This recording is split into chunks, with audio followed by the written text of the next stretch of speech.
বণিক ও বাণিজ্য। এবারে আমরা মোটামুটিভাবে খ্রিস্টীয় ত্রয়োদশ শতক থেকে শুরু করে অষ্টাদশ শতকের মধ্যেকার ভারতীয় ব্যবসা বাণিজ্য সম্পর্কেও জানব।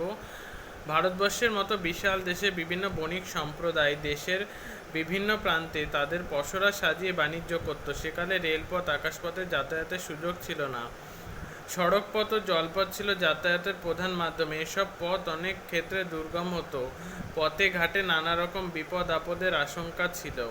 ব্যবসা বাণিজ্যের জন্য বাণিজ্য পথের ধারে নদী কিংবা সমুদ্রের পাড়ে গড়ে উঠেছিল নানা হাট, মান্ডি, গঞ্জ, ছোট বড় শহর।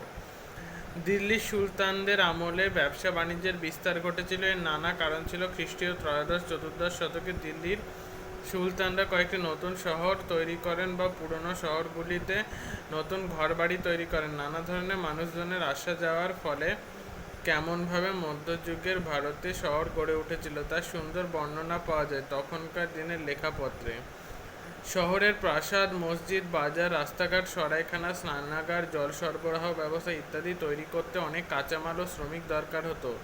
এইসব শ্রমিকরা ছিলেন নানান জাত ও ধর্মের মানুষ। এরা কেউ ভারতীয়, কেউ বা ভারতের বাইরের থেকে আসা লোক। অনেক শ্রমিক ছিল যুদ্ধে পরাজিত, বন্দী হওয়া দাস।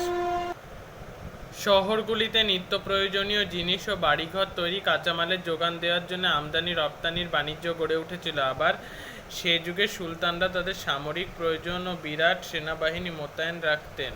সুলতান আলাউদ্দিন খলজির আমল থেকে এদের ভরণ পোষণের জন্য রাষ্ট্র কৃষকদের কাছ থেকে নগদে কর আদায় করত।